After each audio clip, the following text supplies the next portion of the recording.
It's strange, isn't it? How time moves, not forward, not backward. It twists, stretches, like a blade scraping against stone. Every tick is a cut, every tock, a countdown. That sound, it's all I hear now. A rhythm that burrows into the marrow of my thoughts, louder than my heartbeat. You think I'm insane, don't you? I don't blame you. I'd think the same if I were you. But it won't be long now before the whispers find you. Soft at first, faint as a breeze brushing past your ear. They'll grow, weaving through your thoughts until they pull you into their dark melody. Then you'll see her. Her shadow will move where no shadow should. Her song will follow you, lilting, wrong, as if it's stitched together with broken notes. By then it'll be too late. Who am I? That doesn't matter anymore. Not now.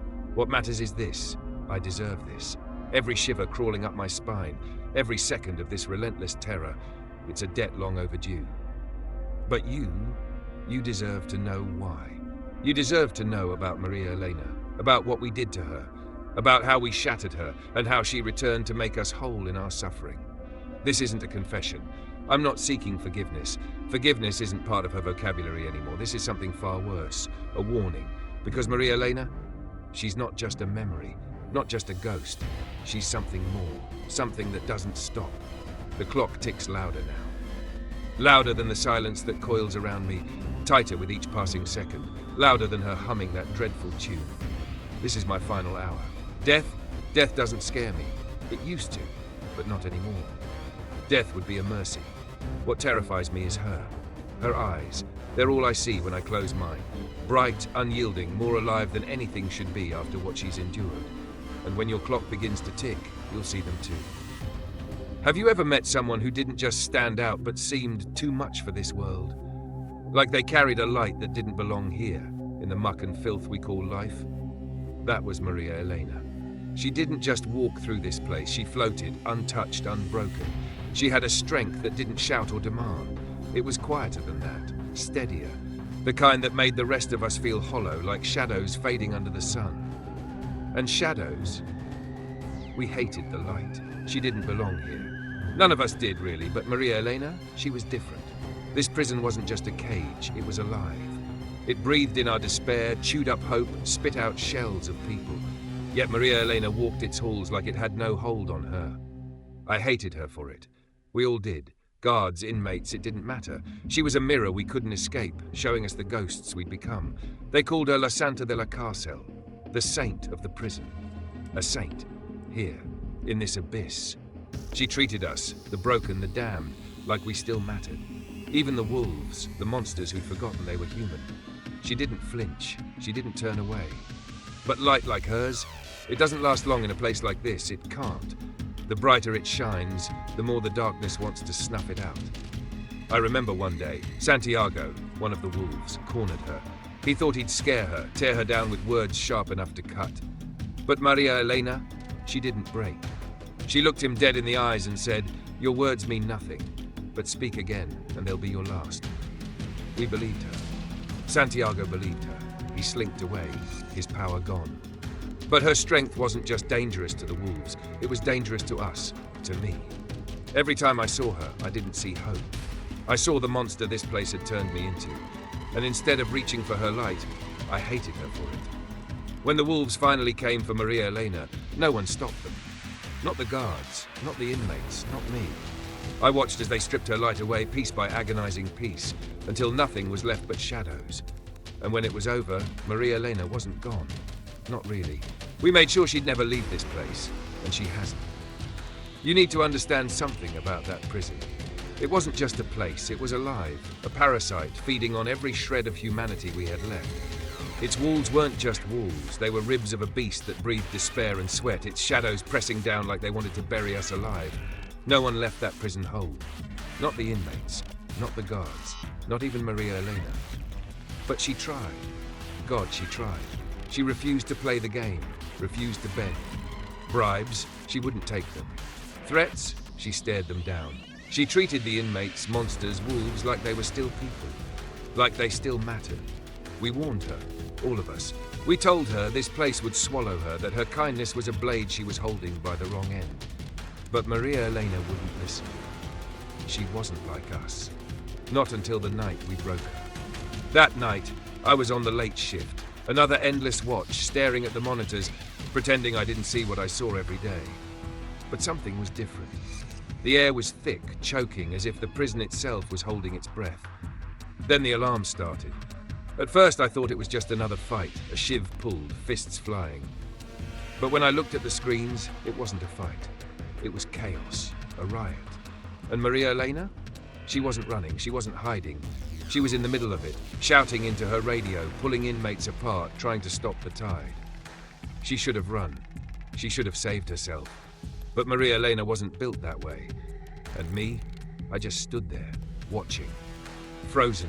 I told her there was nothing I could do, that the tide was too strong, that this wasn't my fight. But the truth is I didn't want to save her. I wanted them to tear her down. The cameras couldn't keep up with the chaos, just blurs of fists and shadows, screams and blood. But then I heard it, her scream. It wasn't fear, it wasn't pain. It was worse. It was betrayal. I stood there listening as they dragged her away. I told myself I couldn't stop them, but deep down I knew. When I found her, she was in the yard, crumpled, broken. Her uniform was torn, blood soaking the dirt beneath her. Her eyes were open, wide, unblinking, but they weren't looking at me. They were fixed on the sky. Even in death, there was something in her gaze. Not peace, not fear, something else. It was like she was waiting. The air shifted that night. Heavy. Wrong. The shadows felt darker, longer, as if they weren't just shadows anymore. I knelt there, staring at her, and for the first time in my life, I felt small. Not because of guilt, not because of fear, because something in her had changed, something had escaped. When the others came, barking orders and dragging her body away like she was nothing more than a mess to clean up, I couldn't move, I couldn't speak. I knew what they didn't. María Elena wasn't gone. She'd left something behind, something dark, something waiting. And as I stared at the blood-soaked ground, I felt it, a whisper in the air, faint but sharp, a promise. Do you know what true silence sounds like? It's not peaceful. It's not a relief. It's heavy, suffocating. It wraps around your chest and squeezes until even your thoughts can't breathe. That was the silence I remember from that night, the night everything unraveled. I was on the late shift again, watching the clock drag its hands across the hours, each tick scraping away at my nerves. Something about the air felt wrong, thicker, heavier than usual. Like the prison itself knew something was coming. Then came the alarms.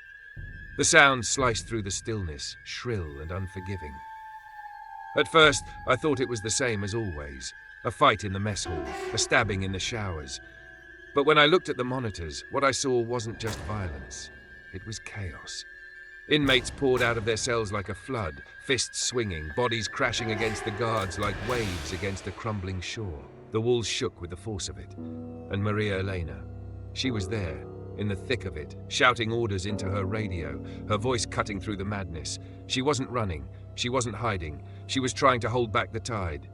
She still believed she could save us, all of us, but she couldn't. And me, I froze. I stood there, staring at the screens as the riot swallowed her whole. I told myself there was nothing I could do, that it wasn't my fault. But deep down, I knew better. I was just as guilty as the ones who tore her apart. The cameras flickered, struggling to keep up with the chaos. Shadows blurred into fists, screams tangled with silence, and then I heard her scream. It wasn't like the others, it wasn't pain or fear. It was something worse. It was betrayal. That sound cut through everything. The alarms, the fighting, the pounding of my own heartbeat. It wasn't just a cry, it was a wound, a jagged rip in the fabric of who we were. And I stood there, watching. I didn't move when they dragged her away. I didn't call for help. I didn't do anything. When I found her, it was already too late. She was lying in the yard, her body crumpled, her uniform torn and stained with blood. Her hair was tangled, her face pale. But her eyes were wide open, staring at the sky. She wasn't looking at the walls or the shadows or even me. It was like she was searching for something, or waiting. Even in death, she wasn't at peace. The air grew heavier around me, pressing down like the weight of the entire prison had shifted. The shadows stretched longer, darker, wrapping around her broken body like they were claiming her. I knelt beside her, unable to move, unable to breathe. The world felt wrong, fractured, like her death had cracked something open. When the others came, they barked orders, carried her away like she was nothing, just another mess to clean up. But I knew the truth. María Elena wasn't gone. She'd left something behind, something darker than the shadows that already lived in this place. And as I stared at the blood-stained dirt where her body had been, I felt it. A whisper, faint but cold, curling around my ears. A promise that she wasn't finished. They say the dead find peace, that the grave is a sanctuary where suffering fades and the soul can finally rest. But María Elena, she didn't rest. At first I thought it was guilt, the flicker of shadows where there shouldn't be any, the faint scent of her perfume lingering in empty halls, sweet, floral, impossible. I told myself it was just my mind playing tricks. Guilt does that, doesn't it? It warps the edges of reality, makes shadows feel alive. But guilt doesn't make the air turn to ice in a room with no windows. Guilt doesn't hum a melody, a broken, clawing tune that buries itself in your skull. And guilt doesn't watch you from the end of a darkened hallway, her eyes burning like embers in the black. She started small, testing us. Or maybe savoring it. It was the sound of her heels clicking against the tiles where no footsteps should have been, the faintest whisper of her name drifting on stale air. Ramirez cracked first. He was always the loudest, swaggering, laughing like nothing could touch him. But after that night, he wasn't the same. His hands trembled when he lit his cigarette. His eyes darted to corners no one else would look at. "She's back," he muttered. "I saw her. Last night, in my cell. She didn't move, she just stared. I wanted to laugh at him, call him crazy, but I couldn't, because I'd seen her too. The first time I saw her, I was doing my rounds. The lights flickered, like they always did, and there she was, standing at the far end of the hallway, wrapped in shadows that didn't belong. She was barely more than a silhouette, but I knew.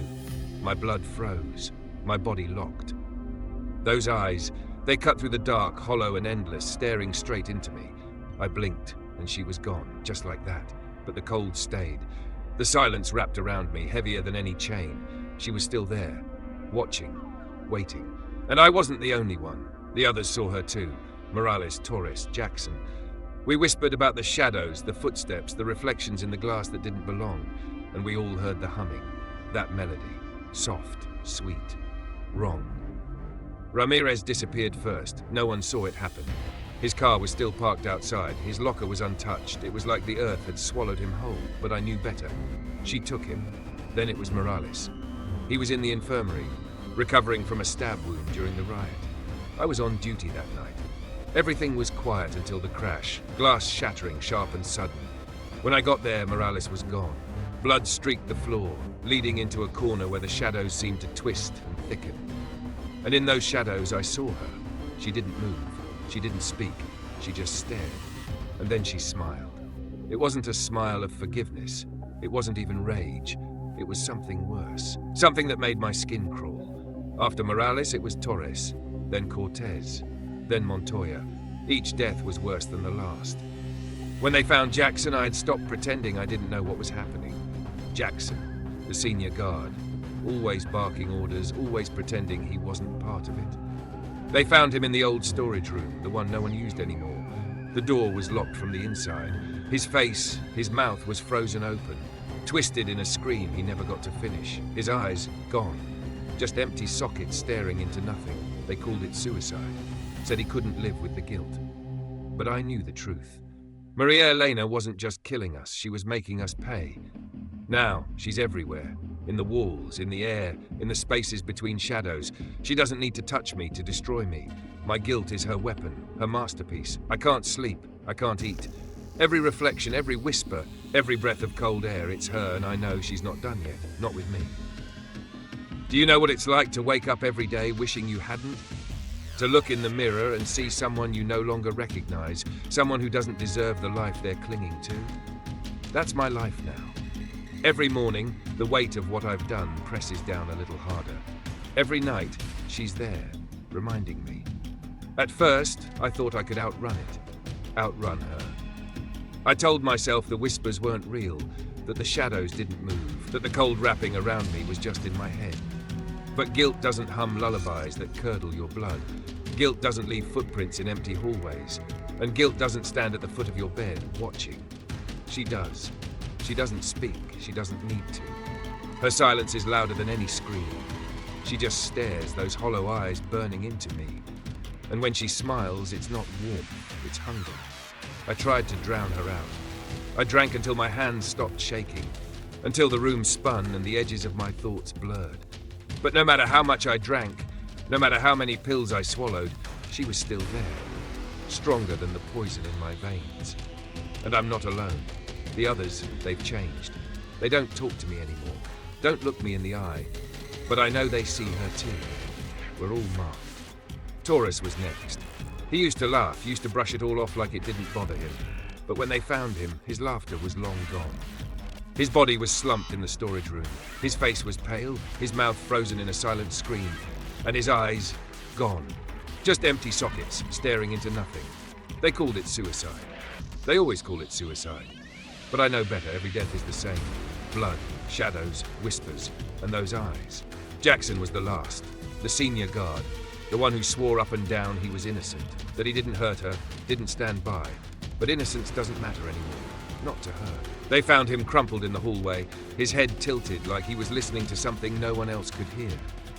But we all heard it. A voice, soft, sweet, humming that melody, the one that doesn't belong in this world. I stopped showing up after that, stopped pretending there was anything left to save. I locked myself away, convinced that if I stayed behind these walls, she couldn't reach me. But María Elena doesn't care about walls, or locked doors, or prayers. Now she's everywhere, in the mirrors where her reflection lingers too long, in the sound of footsteps trailing me when I know I'm alone, in the air I breathe, cold, heavy, suffocating. She doesn't need to touch me to destroy me. My guilt is her weapon, her masterpiece. I can't sleep, I can't eat. I sit here drowning in the silence, trying to scrub the blood from my hands, blood that isn't there. But it is. It always is. Every time I close my eyes, I see her, lying in the yard, her body broken, her eyes wide open, staring at the sky. And me? I just stood there. I thought stories of vengeance were just myths, something to scare us into being better people. But she's real, and she doesn't forgive. María Elena isn't just a ghost, she's a reckoning, and she's coming for me. I can feel her breath on the back of my neck, hear the scrape of her heels echoing in the hallway. She's not done yet, and I deserve every second of what's coming. I always knew it would end like this. It wasn't a question of if, only when. She's everywhere now, in the walls, in the air, in the spaces between shadows. The clock ticks faster with every passing moment, each sound drilling into my skull. It's not just a countdown anymore, it's a promise. I thought about running. I thought about disappearing, packing a bag and driving until the road ran out.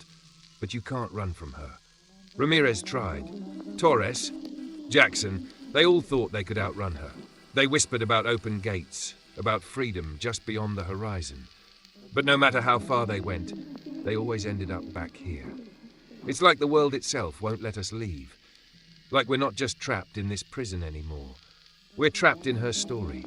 And me? I didn't even try. I just sat here, waiting, watching the shadows stretch longer, feeling the air grow colder with every breath. I could feel her watching me, even when I couldn't see her, always there, just beyond the edge of the light. Until tonight, I saw her. Not in a reflection, not as a flicker in the corner of my eye. She was there, standing outside my window, her figure wrapped in shadows that bent and twisted like they belonged to her. Her eyes. Those eyes burned brighter than fire, darker than death. They locked onto mine, and I couldn't look away. My heart pounded, desperate to escape my chest, but my body wouldn't move. I couldn't scream, couldn't blink. And then she smiled. It wasn't rage, it wasn't forgiveness, it was worse. It was knowing. I ran. I don't remember leaving the apartment. Don't remember how I ended up back here, in the condemned section of the prison. The part they boarded up years ago. The part no one dares to enter. It's quieter here. Too quiet. The kind of silence that presses on your chest, heavier than the air. Every step I take echoes, each one louder than the last. I thought I could hide. I thought the shadows would protect me, but they're hers. The ticking in my head grows louder, faster, like the clock is seconds from stopping. And then I hear it. Footsteps, slow, deliberate, each one closer than the last. I'm here, she whispers. Her voice is cold, sharp, slicing through the silence like a blade. I don't need to turn around. I feel her breath on the back of my neck, the icy chill crawling across my skin. But I turn anyway. She's there. María Elena, but it's not the woman I remember. Her face is pale, her skin stretched tight like the pain she endured has seeped into every part of her. Her eyes, they're endless, hollow, burning with something more than vengeance. When she smiles, it's not human. You didn't save me, she whispers. Her voice is calm, patient, as if she knows I've already lost. You didn't save me, and now you'll never leave. I can't move. Her hand reaches for me, cold and unyielding, wrapping around my throat like the shadows themselves have come alive. And as the darkness swallows me, I finally understand. She's not the monster. I am. We all are. This isn't the end. Not for me, not for any of us. This is her final act, and I've become part of it.